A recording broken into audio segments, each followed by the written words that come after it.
हृदय परिवर्तन। जय श्री कृष्ण। दोस्तों गोविंद कहते हैं कि व्यक्ति के कर्म ही उसका परिचय देते हैं। इसीलिए यदि किसी भी प्रकार की विपत्ति मनुष्य पर क्यों ना आ जाए, आप अपना कर्म मत छोड़िए, और यदि उसके कारण आपकी मृत्यु भी हो जाती है तो भी वो आपके लिए कल्याणकारी ही सिद्ध होगा। कथा का आरंभ होता है रत्ना नाम के एक चोर से। पहले तो वो छोटी छोटी वस्तुओं की चोरी करता था, परंतु धीरे धीरे उसे इस कार्य में आनंद आने लगा और वो बड़ी बड़ी चोरियां करने लगा। एक दिन वो पेड़ पर बैठा विचार कर रहा था कि आज यदि कोई बड़ा शिकार हाथों में आ जाता तो पूरा दिन शांतिपूर्वक मैं निद्रा का आनंद लेता। अभी इन्हीं विचारों में मग्न वो स्वयं से बातें ही कर रहा था कि अचानक उसे वहां एक बूढ़ा व्यक्ति आता दिखाई देता है। वो तुरंत ही पेड़ से कूदकर उस व्यक्ति के गर्दन पर चाकू रख देता है। बूढ़ा व्यक्ति डर के कारण कांपने लगता है। डरते डरते उस चोर से उसने पूछा, मुझे क्यों मारना चाहते हो? मैंने तो कभी तुम्हारी कोई वस्तु नहीं ली। चोर हंसने लगा। उसने कहा, मेरी वस्तु? कहकर जोर जोर से हंसता है। बूढ़ा व्यक्ति उससे कहता है, मैं तुम्हें क्या दे सकता हूँ? चोर बोला, वो सब कुछ जो इस समय तुम्हारे पास है। ठीक है, बूढ़े व्यक्ति ने कहा, परंतु क्या तुम मुझे ये बता सकते हो कि ये चोरी जो तुम कर रहे हो वो किसके लिए है? चोर तुरंत बोला, अरे ये मेरे परिवार के लिए है। इन चुराई हुई वस्तुओं से ही तो मैं अपने परिवार का भरण पोषण करता हूँ। तो उस बूढ़े व्यक्ति ने कहा, क्या तुम कभी चोरी करते हुए पकड़े गए? चोर ने कहा, कभी नहीं।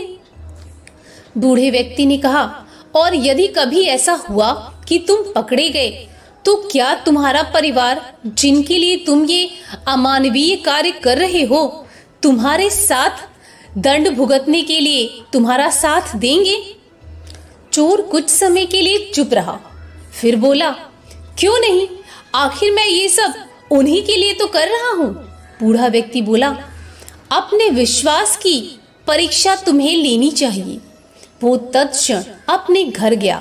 उसने अपने माँ, बाप, पत्नी सभी से एक एक करके यही प्रश्न किया, परंतु उन सभी ने एक ही उत्तर दिया कि तेरे पाप कर्मों के लिए तू ही दोषी है, हम तेरे साथ भला क्यों दंड भोगें?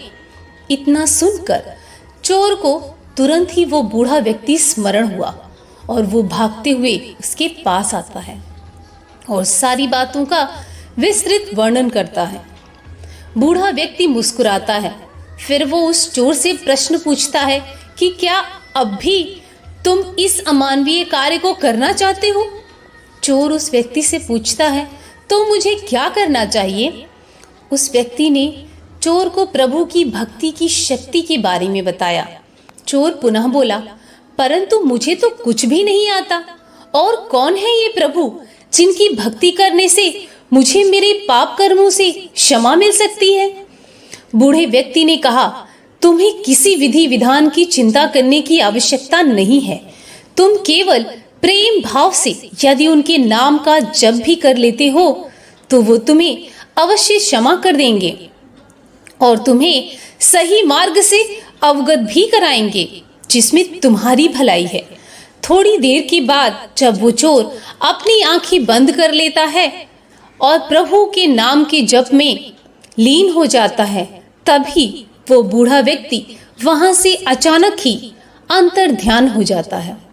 तो दोस्तों, देखा आपने किस प्रकार जब एक चोर को ये आभास होता है कि जिस परिवार के लिए मैं इतना घृणित कार्य कर रहा हूँ, वही परिवार मेरे साथ मेरे दंड में भागीदार नहीं बनना चाहता। आगे चलकर यही चोर एक महान ऋषि बनते हैं और अपनी भक्ति एवं ज्ञान से समाज में मान एवं प्रतिष्ठा पाते हैं। दोस्तों, इसीलिए तो कृष्ण कहते हैं, यदि ईश्वर की कृपा प्राप्त करना चाहते हो तो सबसे पहले अपने स्वार्थ और मोह का त्याग करो। राधे राधे।